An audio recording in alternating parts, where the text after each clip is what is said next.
Welcome to Mission Evolution Radio Show with Gwilda Wiyaka, bringing together today's leading experts to uncover ever-deepening spiritual truths and the latest scientific developments in support of the evolution of humankind. For more information on Mission Evolution Radio with Gwilda Wiyaka, visit www.missionevolution.org. And now, here's the host of Mission Evolution, Miss Gwilda Wiyaka. Did you ever wish you could bend reality and achieve the impossible? What does it take to surmount seemingly impossible challenges to transform your life? This is Mission Evolution Radio TV show, and we're coming to you around the world on the X-Zone Broadcast Network, xzbn.net. With us this hour to explore achieving the seemingly impossible is Chris M. King. Chris's life is a testament to resilience and transformation. After numerous seemingly insurmountable trials and tribulations, Chris chose an audacious path. He built a successful company from his car trunk, making a significant impact on the real estate industry. Chris is the author of Renegotiate Your Existence, Unlock Your Impossible Life. Drawing on spiritual psychology and insights from diverse luminaries, he facilitates transformative expeditions for individuals and organizations, pushing them beyond perceived limitations to achieve the seemingly impossible. His website, chrismking.com. Chris, thank you so much for joining us on Mission Evolution. Thank you so much for having me. I'm excited to be here. I think this should be a wonderful time. So, some people write and teach from their education, some from their opinions and ideas, and others from their school of hard knocks. Which category do you fall in? All of the above. I wondered. And what's your educational background? Mostly failing out of school. It took me 9 years to get a 2-year degree, an associate's degree in liberal arts. I still have no idea what that means. I did a master's program in spiritual psychology, but because I never finished my undergrad, I did it as a certificate of completion student. So they let me basically audit the class. And so I did that. The rest of it was chosen training with organizations like the Flow Research Collective, the Flow Genome Project. I still train regularly with retired Navy SEALs, Army Special Forces. It's just thing after thing after thing that just like, it was much like the trials and tribulations that I've gone through. I chose all of it. You chose the trials and tribulations as well? I did. I really did. I did start this company when I was broke and living out of my car, but that was a choice that I made. I didn't find myself, homeless and on the street one day. It was the alternative choice to living a life that I knew was out of alignment for me. And so I just, it was like, well, I can start from there and build up. Well, that's the place to start from, all right. The trunk of your car. Right? Yeah. Rock bottom's the best place to bounce back from. There's no place down to go from there, right? Exactly. You got nothing to lose. Nothing to lose. Would you share a little bit about your personal background? Sure. So I'm from Southern California, Los Angeles on the West Side. I grew up in a very privileged neighborhood in a very scary house. My upbringing was my eldest sister died when she was 11 years old. And so I was raised in a house of grief and rage and abuse and addiction. And I built my life on those pillars. And, as you can imagine, not the best foundation. And so, by the time I was about 38 and twice divorced and no kids and didn't really have anything other than, a very strange career trajectory, I thought, maybe I should stop marrying people and bouncing around all over the place and get my stuff together here. That's certainly a good plan. Have you been successful at that? Yeah, so far so good. I mean, it still took a good, I'd say almost 10 years before I even think I got to a point where I was somewhat capable of functioning in the real world. And so here I am a few years after that. The company's been around for 10 years now, and I love what we do. So how do you feel your personal challenges led you to being right where you are?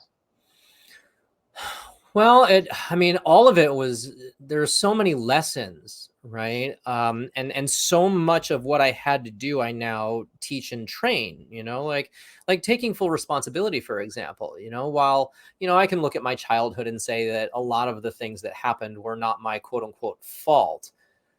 And all of it was my responsibility. If I was going to live the life of design, to do what set my soul on fire, and as opposed to just having the sort of checkbox life of, okay, well, you get married and you buy a house and you get a car and you go on vacations and just like, checking boxes. But it was a process of learning how to navigate all of that stuff. And I'll tell you, as a man of my generation in this day and age, I don't know that there's a whole lot of ways you can screw up that I haven't done. So Well, at least you were thorough, Chris. you got go big or go home, right?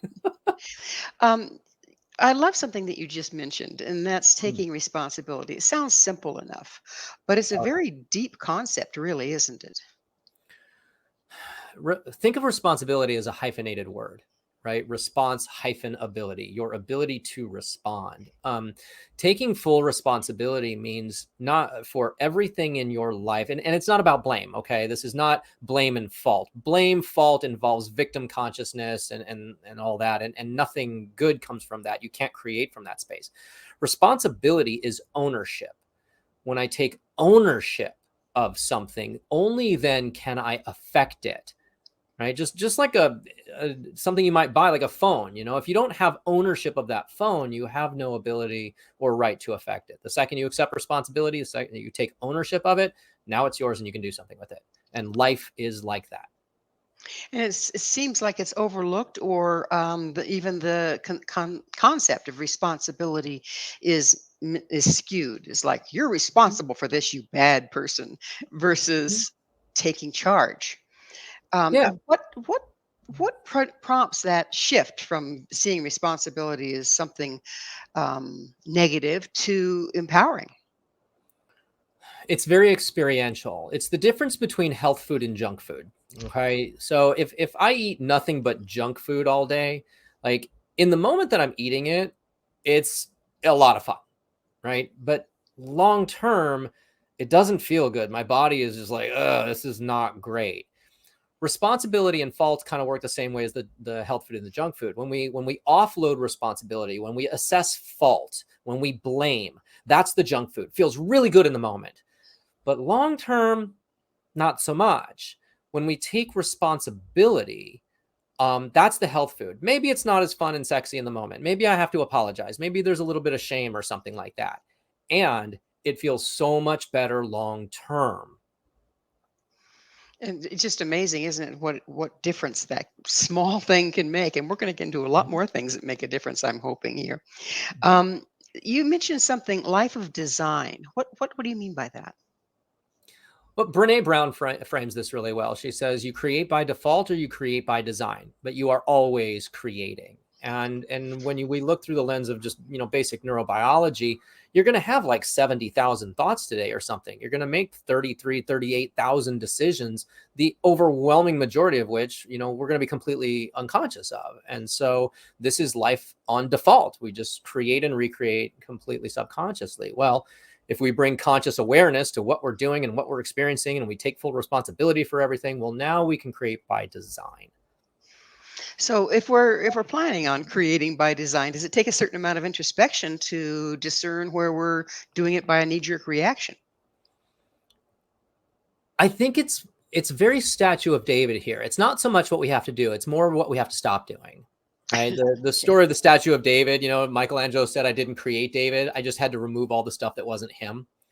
This is the same kind of thing. You need to remove all of the stuff that's getting in the way. And again, because we bring a science-backed approach, I look at it through that lens.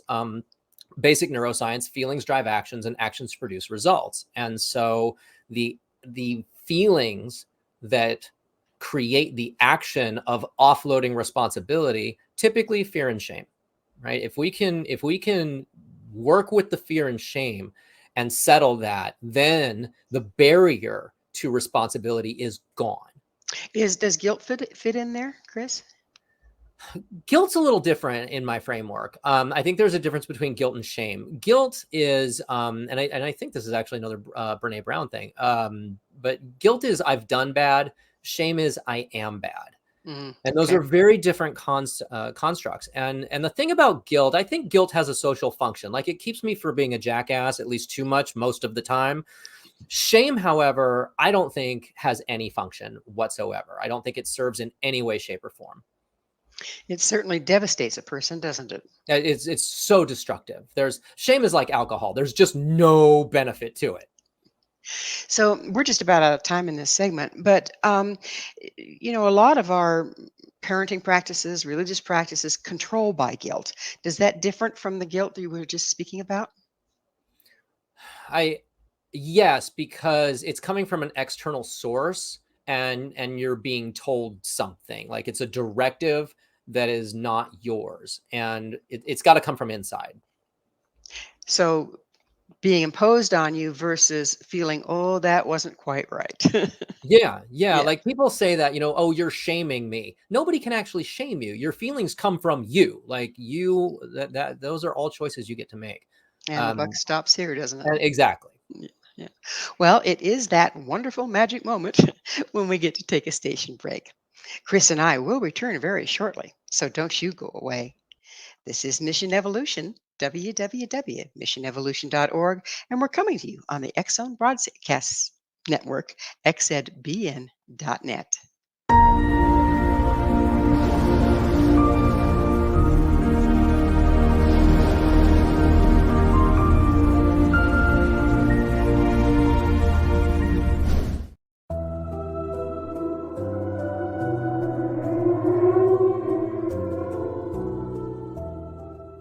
Welcome to Haunted Indian River County by Larry Lawson. Indian River County is an idyllic vacation spot on Florida's east coast, not far south of Cape Canaveral. Known as part of the state's famed Treasure Coast, many are unaware of the deep and fascinating history this area played in the development of the Sunshine State. Also lost among its visitors and residents are the chilling stories of the hauntings that accompany this rich history. It is here that a man named Waldo still looks after his family and properties, 6 decades after his death. Or a retired preacher is seen digging up his hidden treasure, days after he died. Larry Lawson spent more than 40 years in the law enforcement and criminal justice education profession. He holds a Bachelor of Science degree from Nova Southeastern University and a master's degree in public administration from Troy State University. He serves on the board of directors of the Indian River County Historical Society, is the director of the Florida Bureau of Paranormal Investigation, and is the owner of Indian River Hauntings, LLC, where he provides historical and paranormal tours and events. He has been actively researching the history and paranormal legends of the Treasure Coast of Florida since 2010. Larry is currently the host of Paranormal Stakeout radio TV show on the X-Zone Broadcast Network and the past host of Encounters with the Other Side on WPSL Radio in Fort Pierce, Florida. Pre-order your copy of Haunted Indian River County by Larry Lawson on Amazon.com today.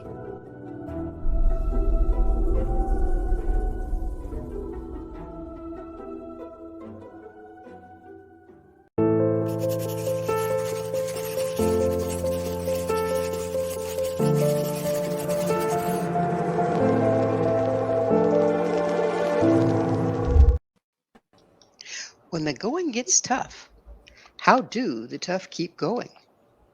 This is Mission Evolution, and with us this hour, we're discussing moving beyond limitations with Chris M. King, the author of Renegotiate Your Existence, Unlock Your Impossible Life. Chris, what does it take to surmount seemingly impossible challenges and transform your life? I think that's going to be different for different people. I don't think there is the way to do it. I can certainly tell you the way that I did it, and what my process was. I would say, and again, being kind of a nerd, there's a science to it. And the first step is to believe that it's actually possible, right? Because just humans, we create, validate, and recreate the reality of our understanding. And so if you believe it's not possible, you are going to prove that. And there have been plenty of science experiments where the control factor was the scientist. Everything else was the same. If the science believed it, if the scientist believed it would work, it worked. If the science didn't believe it would work, then it wouldn't. And we can look at this through the lens of the Bannister principle, you know, the 4-minute mile guy. It was impossible to run a mile in under 4 minutes. And after decades of people trying, Roger Bannister did it in May of 1954. And decades of people trying to do it and failing, his record lasted 46 days. So the second it becomes possible in your mind, now we got a shot at it. So is that like cultural base? I mean, it's like we think Ford invented the vehicle, but the automobile, but actually, as he did, so did a whole bunch of other people all over the planet. Is it the same concept? Uh, I think there is a collective sort of thing that happens there. Sure. I think when people start chasing a similar goal, or they're after the same kind of thing. And we can look at this through the lens of flow, you know, what athletes call being in the zone. And it's all driven by neurochemistry. So it is a function of physiology and psychology and energy fields. And so, but once we start thinking differently, and we start, and it creates a different feeling state, which of course, as I mentioned earlier, feelings drive actions and actions produce results. And so, and it does have an effect on our energy field as humans, right? We're not just, you know, carbon-based life forms here. We are beings of light and energy. And so, and everything is energy. So if that energetic aspect of us, our energetic field, if you will, Mhm. interfaces with everything that is, including the quantum field, Mhm. does our intention manifest in the quantum level first? Yes, I'll say is the short answer, because the physical world reality is the last thing that happens in the chain, right? And this is why people fail so much at things like getting in shape, losing weight, that kind of thing, because they address the issue at the physical end of the energetic spectrum. And the physical being the last thing that happens, well, now you got to swim upstream against the flow of reality, right? But if you address this in the energetic first, if you address this in the field and start to change the frequency, then it comes through into your energetic body. It comes through into your DNA, and then into your subconscious, and then your conscious, and then into your physical, right? It swims downstream, and that's a lot easier. You know, it's hard to swim upstream. It takes a lot of willpower, and that's an exhaustible resource. And this is why people have a hard time sustaining this by dealing with it at the physical end of the spectrum first. Well, the physical level is a lot more dense, isn't it? Like trying to form something out of clay after it's already been fired. Yeah, that's a great example. So, how do we impact? Okay, so I get this. We want to Mhm. hit the energetic field and then let it trickle downstream. How do we impact the energetic field? Yeah, there are a lot of tools for this. I mean, the first thing is going to be awareness, right? I mean, because until there's awareness, there's really no choice. So we need, and again, what is locking us out of our awareness? It's the automated processes, it's the fear, it's the shame, it's the guilt, it's all the things that want us to go, no, I don't want to look at that. So and this is going to sound like something that a lot of people have a reaction to this, but meditation's a great start, like just start with meditation. The benefits are, so well documented that it just has such an effect on your ability to emotionally regulate yourself, which is going to affect your energy field. Every word you use, the way that we phrase things, has an impact on how we think and how we feel and on our energy fields. And so becoming aware of how is this all happening right now, and then what are the changes I need to make in order to produce a different field, a different outcome. So, would that involve, how does this look right now? Would that involve taking a really close look at our life and saying, this isn't working, this isn't working, this isn't working?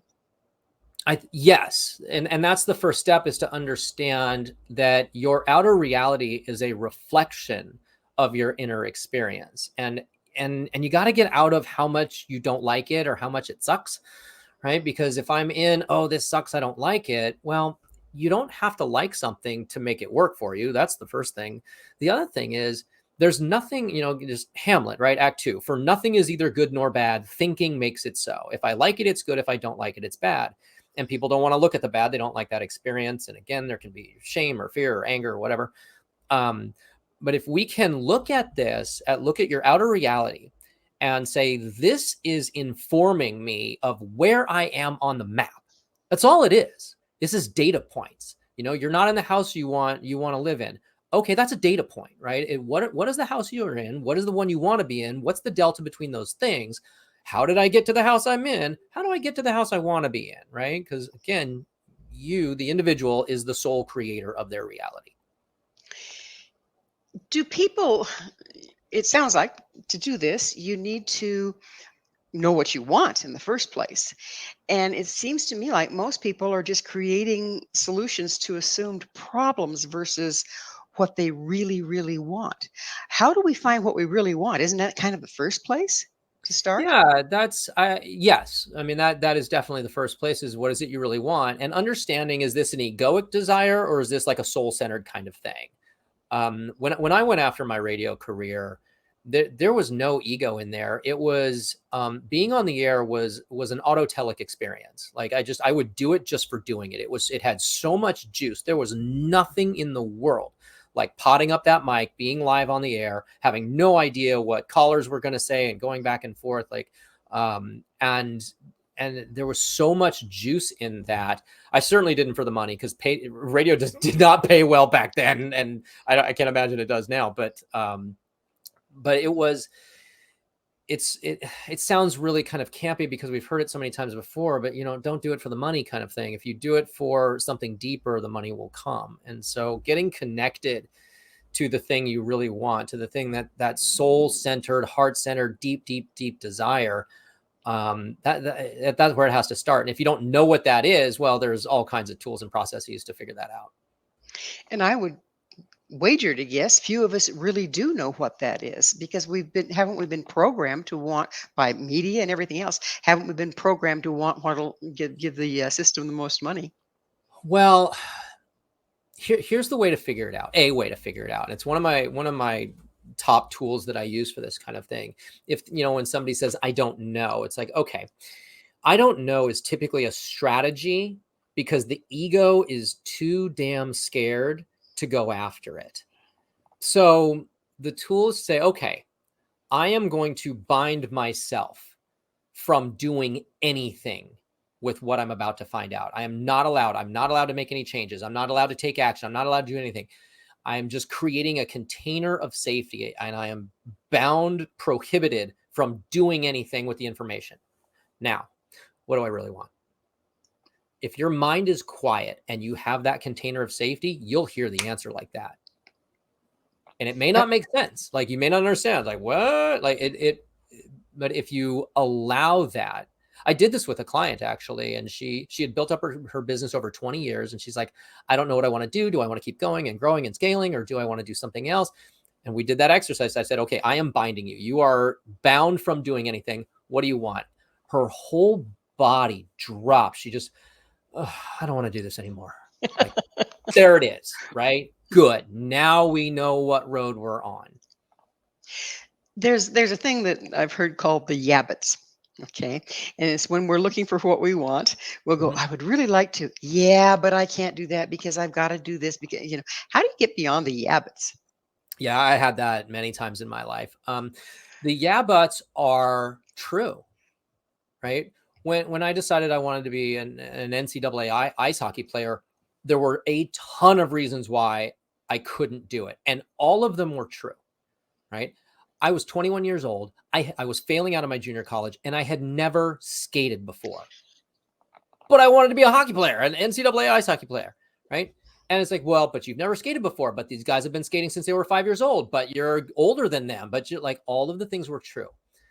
And there's something about the soul when you're really connected to that, that deep soul-centered desire, even without understanding why it wants it. It doesn't care. Like, and it's amazing how powerful I don't care can be. When I went after my radio career, people told me, Chris, first of all, you're never going to get that job, like, ever. It's statistically not going to happen. Yeah, that's true. I don't care. Okay, if you do get that job, you're not going to make any money. You're going to starve to death. Yeah, that's true too. I don't care. It's amazing how much I don't care can give you power when you want it that bad. That is amazing. I mean, I never put that together, that the I don't care can actually get you someplace that you care to be. Yeah. Well, and as I mentioned, you're going to prove the reality of your understanding. So if I decide to take responsibility for my experience and say, okay, well, what if I'm wrong? What if there is a way to do this? What might be the first step without making any commitments here, right? Again, that container of safety. It's like, well, I would figure out a way to buy some skates. Okay, cool. And then I started getting creative. But what happens here is when we start doing these things, when we start employing these kinds of tools, it physiologically changes the way the brain works. It changes your neurochemistry. The neurotransmitters are firing differently. Like it's a physiological change, which creates a change in your feeling state, which changes your actions. It changes your energy field, blah, blah, blah, blah, blah. Well, we're going to have to get into the physiology of it, and I really want to, on the other side of yet another station break. Chris and I will be right back to continue our discussion. So you stay right there. This is Mission Evolution, www.missionevolution.org.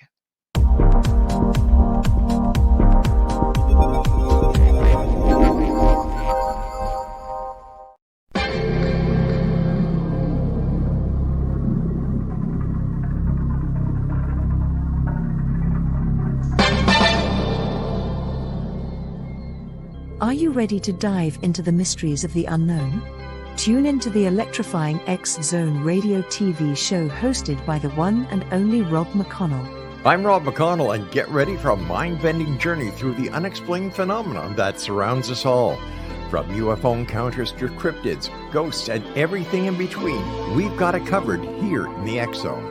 Rob McConnell, the seasoned investigator and renowned radio personality, brings you the most compelling interviews with top experts, authors, and experiencers from around the world. Each episode is an unforgettable exploration into the depths of the extraordinary. That's right, X Zone Nation. Join me every week as we open the door to the supernatural and explore the strange and amazing stories that will leave you questioning everything you thought you knew. And it's not just radio anymore. With our groundbreaking TV show, you can now witness the sessions unfold right before your eyes. From chilling reenactments to captivating visuals, prepare yourself for a multimedia experience like never before. With a legacy spanning over 2 decades, the X Zone Radio and TV show with yours truly, Rob McConnell, is your ultimate source for mind-blowing entertainment and thought-provoking discussions. Join our growing community of truth seekers as we continue to unlock the world's mysteries. So, why wait? Step into the X Zone and embark on a journey that will challenge your beliefs, ignite your curiosity, and keep you on the edge of your seat. Remember, X Zone Nation, the truth is out there, and it's waiting for you right here on the X Zone Radio and TV show with yours truly, Rob McConnell. Don't miss a minute of the action. Tune in now on your favorite radio station or visit xzoneradiotv.com to join the adventure. The X Zone Radio TV show with Rob McConnell, where reality meets the unknown. The X Zone Radio TV show, unraveling the secrets of the universe, one episode at a time. For more information, visit www.xzoneradiotv.com.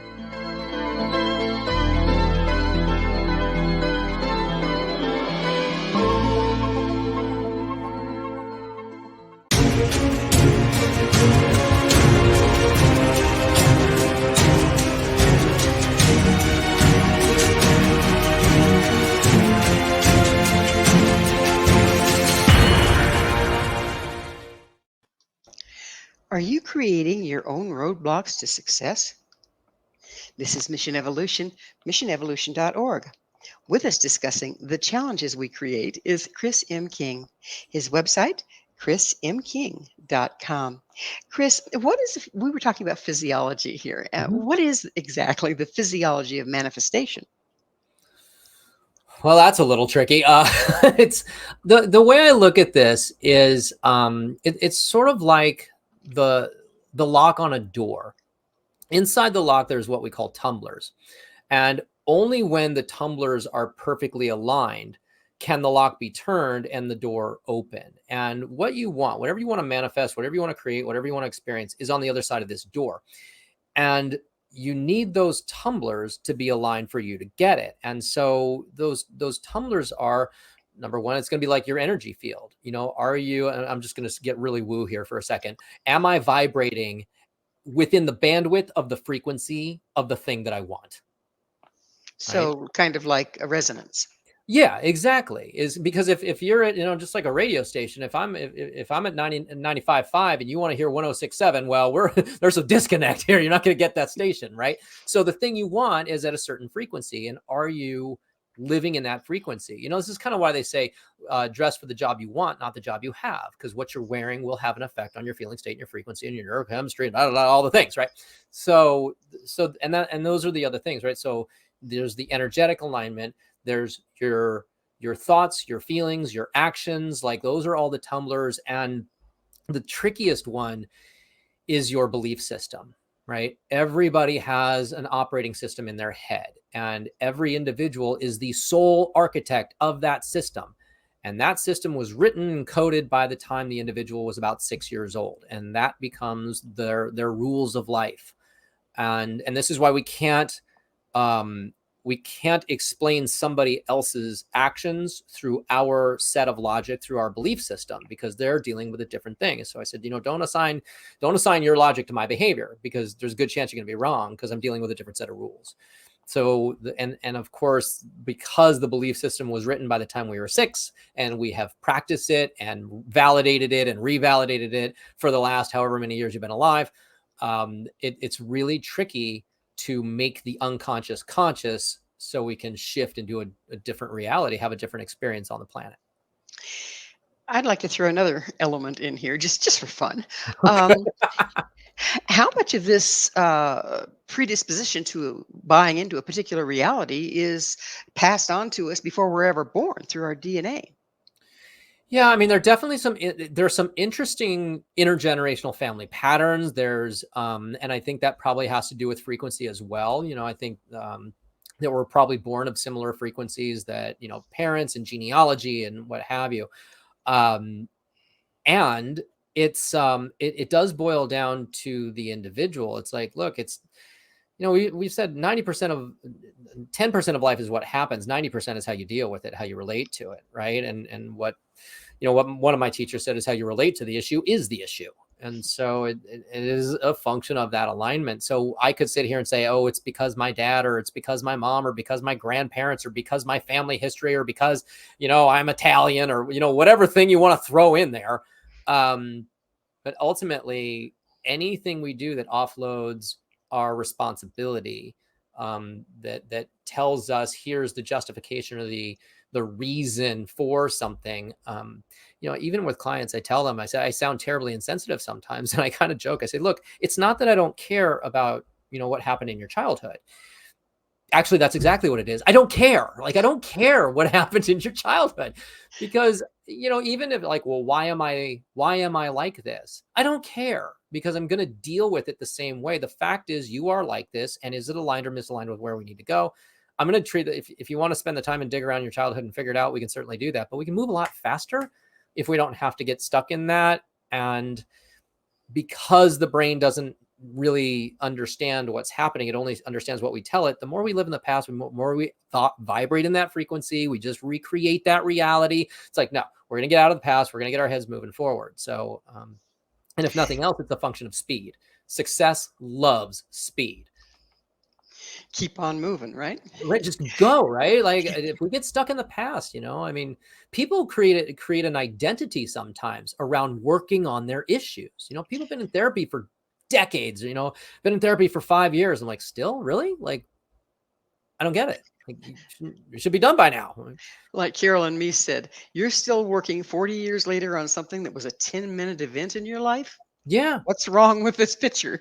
yeah. So what I was trying to get at about the what's passed down to us is there a way we can overcome it, circumvent it, so it's not a subconscious or unconscious response that holds our frequency someplace that we want to transcend? Yeah, I mean, if it is handed down to us, we can do with it whatever we want, just like a family heirloom. Like, you don't have to carry this forward. You can if you want to. And my woo friends on the West Side, they talk about this a lot. It's like, it's up to me I have the opportunity here to heal this for my generations moving forward and going back. So it's, how do you relate to it, I guess, is the question. So What is spiritual psychology? Hippie school. Hippie school, I like it. Right So in hippie there. school, right? Yeah, it's, there are a lot of these programs out there that have very similar kind of content. I did a 2-year program. And I didn't do it because I thought I would ever build a career on it. I did it because it really resonated with me. It sort of spoke to like, and I knew a lot of people that had been through that program. I'm like, these are kind of my people, so maybe I need to look at this. But the principle that they work with is not so much that you are a person who possesses a soul, but you are a soul having a human experience. I actually kind of like what Dr. Joe Dispenza says about this. He takes it a step farther. He says, you're actually an energetic being having a spiritual being having a spiritual experience at the physical end of the energetic spectrum. And that really lands for me. Just, my old man's an electromagnetic compatibility engineer. So when it gets nerdy like that, it works for me. I understand, and I love the way the woo woo and the science are really starting to come together in this time in our life, where before there wasn't the explanations for it in the When I was a scientific kid, I community. saw that as the Holy Trinity, like the spirituality, science, and philosophy, if you will. Like all that kind of came together. So if we're listening to personal growth modalities and all this kind of stuff, how do we move beyond those cookie cutter kind of things into designing our own manifestations, our own wants in our lives? Uh, Go to the buffet. Take what you like and leave what you don't. Use what works and drop what doesn't. Like there's no one way to do this. I don't think. I will say that personal development is a function of personal destruction. You want to build a new casino, you got to blow the old one up first. So you speak a bit about mindful intentionality. Mhm. Would you mind going into that a little bit for us? Sure. Well, give me some context here. I can go down a lot of rabbit holes. Oh, get my bunny ears on. Right. Um, we've kind of brushed over or danced around how much intention plays a role in Mhm. what we manifest. Mhm. Um, so I guess that's where I'm trying to go. How can you be mindful of what you're intending? Yeah, I mean, look, this work is shockingly uncomplicated. It's not easy, but it's not complicated. Setting a affirmative intention about something and keeping it kind of in your awareness can have a powerful effect. Like what we focus on expands. We know that, right? And if I were to say something, like if I were to do a speaking engagement, I do a lot of speaking engagements, and I set the intention that morning, say, okay, my intention is to be light, is to be succinct, and to be clear. Simply stating that out loud can have a profound effect on that experience. It gives me a tether, like an anchor point to sort of tether myself to, and it calls me back to that. So whatever it is that you're working on, set an affirmative intention. When I say affirmative, I don't like to use the words positive and negative because of the good bad thing. But so affirmative, what I mean by that is to phrase it, to frame it in the affirmative, as opposed to what you don't want.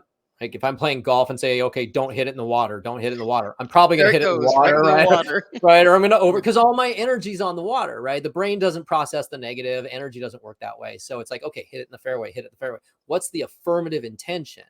And then keep your attention on it, and it will have an effect.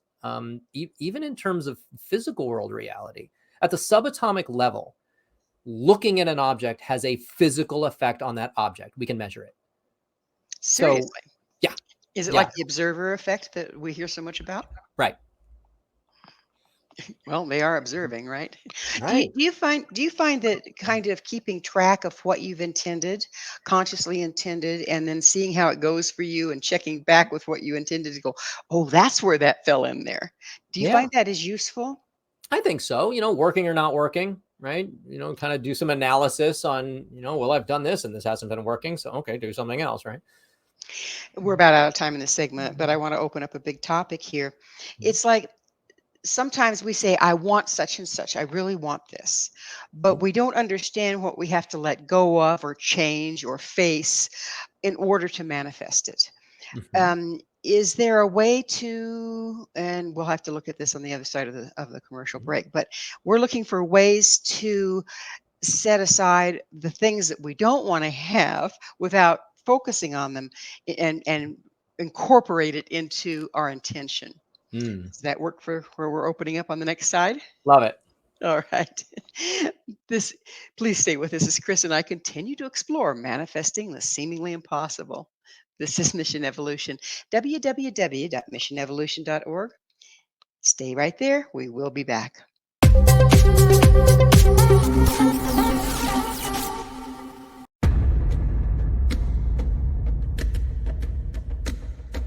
Are you ready for a tale that will leave you on the edge of your seat? Get ready to dive into the gripping memoir by Bart Sibrel titled Moon Man. Bart Sibrel takes you on a heart-pounding journey, unmasking the truth behind America's famous Apollo missions. Prepare yourself for hair-raising encounters with agents from the U.S. government's top secret agencies.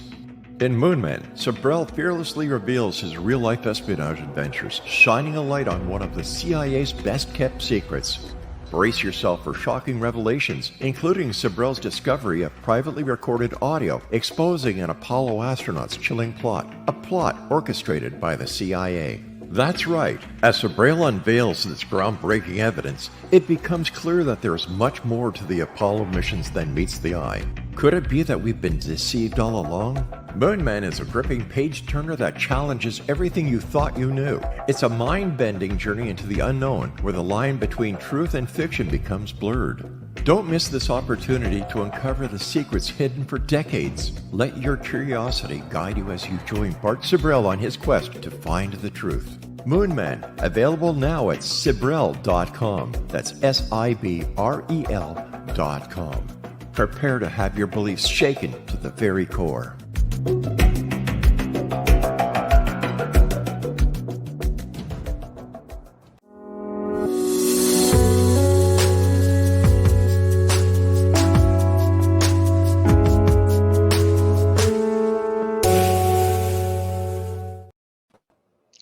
What does intention have to do with anything? This is Mission Evolution, missionevolution.org. We're continuing our discussion with Chris M. King. His website, chrismking.com. Chris, we were just looking at intention, and it seems like, in my experience anyway, when I set a very clear intention, I've done a good job of that, right? All of a sudden, everything that stands between me and that intention, whether I knew about it or not, is up in my face to be cleared. What's going on there, and how do we work with that? Well, this is why we say be careful what you wish for. Right? Because when we set an intention for something, and if it's really true, right? And true as defined by aligned, right? Then all the things that have been preventing that are going to be up for review. And so it's going to be the barriers, it's going to be the blocks, it's going to be like all the triggering events and things like that. It's like, okay, well, if you want that, you need to clear the decks here. So here's that not enough story that you need to clear. Here's that I'm not good enough, or I'm not lovable, or like these things are going to pop up. If you are going to be a good steward of your mission, then the requirement is to do what needs to be done in order to manifest that. And that means dealing with some of the things you may not have been wanting to look at, because it's easy to think about the affirming things that we want to do and the things that we need to get or obtain or whatever. Sometimes it can be a lot harder to look at the things we have to let go of. Or transmute or whatever. And Right. it seems like it's the very common response to this is, oh, maybe I'm not supposed to have that. Versus, because we're meeting with resistance, Mhm. rather than reframing it into, oh, well, this is what I have to pay to get there. Is it worth it to me? How do we shift over to that mindset of, oh, well, this is the cost of entry here? There are a lot of that can be a slippery slope, because the resistance is the resistance set in our path because it is part of the alchemical process? Or is the resistance like an egoic fear thing or whatever? We need to understand the nature of the resistance. And is this something that I need to go around or under or over or straight through? Or is this telling me to pause? Like it can be really tricky to understand what the nature or the quality of the resistance really is. Can we facilitate finding that by going back to what we intended in the first place and seeing how it fits in? Yes, it may not even be, because that gets really mental very quickly. And the mental stuff can really get in our way, because I mean, look, when it comes to the mental game, I can go pro or con all day long. I can validate or invalidate whatever I want. I can do circles around myself mentally. And this is why meditation is so good. And I love the way that somebody had framed this for me really beautifully once. Said the difference between prayer and meditation is that prayer is talking to God. Meditation is listening. And I think if your mind is clear enough, and I know in my experience, when my mind has been clear enough and I've asked a question, I typically hear the answer as soon as I think the question. Interesting. No lag time. No lag time. But I got to be quiet though. I got to trust in whatever that is. It's like, is this even what I'm supposed to be doing? Like, it'll just fall, or, what's the next step here? Like, it's a listening exercise. And because there's an embodiment piece there. But Chris, what constitutes supposed to? When I might need a little context on that. I tend to not believe in supposed to. Like when somebody says, I'm supposed to do this or I'm not supposed to do that. It's actually quite triggering for me when somebody says, if it will be, if it was meant to be, it will be. It's like, no, What that's it is, it is. Yeah. right. It's like, oh, I guess it just wasn't meant to be. Like, no, you're offloading a responsibility. If it didn't happen, you didn't align yourself with the frequency of the thing. And that Now, you didn't move through that to do right. so, right?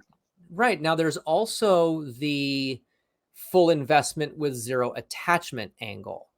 So just because I didn't get the thing, it doesn't mean I failed or whatever. It's sometimes the universe, in my experience, is not above bait and switch. In fact, it uses it quite frequently. It'll show you something and say, hey, here's the thing. And you go, ooh, and I get all excited and I start traveling down that road to the thing, only to get halfway there and realize there's a new road that goes in a new direction. Go, oh, that's the thing. And then I go in that road. So, but had I not taken the first journey towards the first thing, I never would have found the second one. So full investment with zero attachment is a concept that we work with quite a bit.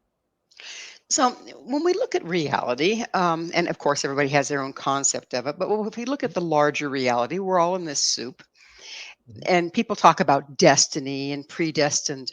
Is it kind of a marriage of the reality and surfing the wave of reality to find our sweet spot versus being able to totally shift reality completely and manifest something um, without context? Well, I think it boils down to what is true. If I'm understanding your question, think about truth as tuned. Like I don't like true or false. This is a slightly different context. It means aligned or misaligned.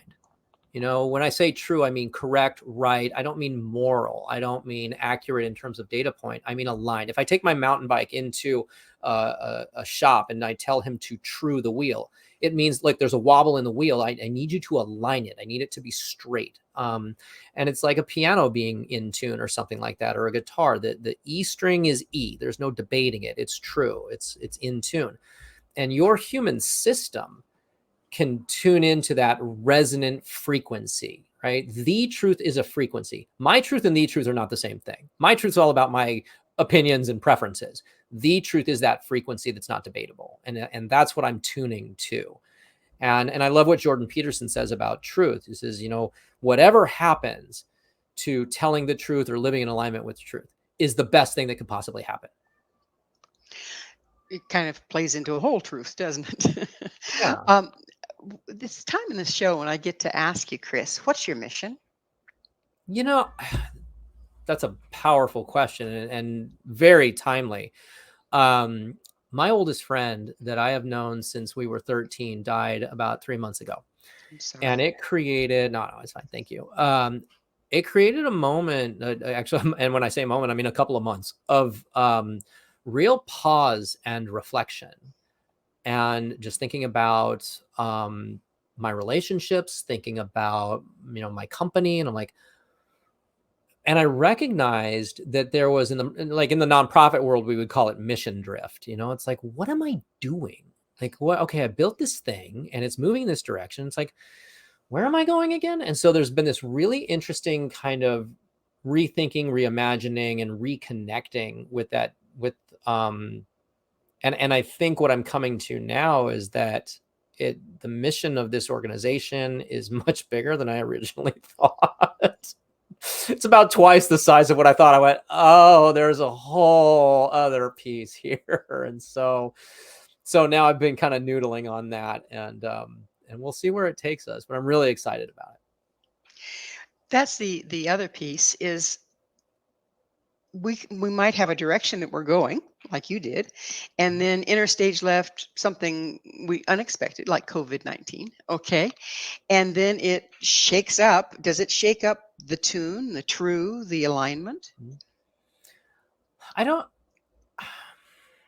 mean, I'm not the architect of the universe, so that's a tricky one. I do think as long as we continue on the path of the truth, as long as we keep tuning ourselves to that and trusting in it, it's a big trust and surrender piece, and you know what, and I'll tell you what that looks like from my own life. My last romantic partner, fiance, and she, to this day, she's one of my closest friends. But we broke up a couple of years ago. My truth was, I wanted to stay in it and fix it and figure it out. The truth that I think I felt on a deeper level was that to really alchemize this for the next step of both of our evolution, we have to let go of what we've built here and move beyond that. And now we're in a wildly different relationship, but we can show up for each other now in a completely different way that gives us so much more power and energy and support. And it's like, wow, if I'd have just clung on to what I wanted, to my truth, and if instead of surrendering into the truth, I'd still be grinding away with her, and we'd be a mess. Well, we are just about out of time in the entire show. But real quickly, what do you see the world looking like if more people start to become co-creators of their existence? Well, I think that's going to scare a lot of people. The powers that be are going to get real upset real quick. The world is like clinically run by psychopaths, and when people stop buying into the victim consciousness, when people take responsibility for themselves and their lives and their universe and start co-creating with source, spirit, universe, God, consciousness, whatever you want to call it, then the world can really change and transform. But I tell you what, we got to stop fighting with each other. Right? Boy, isn't that the truth? Item number one, like you did with your former fiance. That's If it. we stop fighting and stop demanding things that neither one of us is able to give, maybe we can create something. Exactly. So it is that time. We are out of time. Chris, thank you so much for coming on the show. My pleasure. Thank you so much for having me. It was such an uplifting conversation for me. Thank you, Chris, for me as well. Our guest this hour has been Chris M. King. Chris is the author of Renegotiate Your Existence, Unlock Your Impossible Life. To find out more about Chris, where you can find his book and all that he has to offer, visit his website, chrismking.com. This has been Mission Evolution with Gwilda Wiyaka. For more information or to enjoy past archived episodes, visit our website, www.missionevolution.org. But please, be sure to join us right here next time. This mission will continue, bringing information, resources, and support to our rapidly evolving world.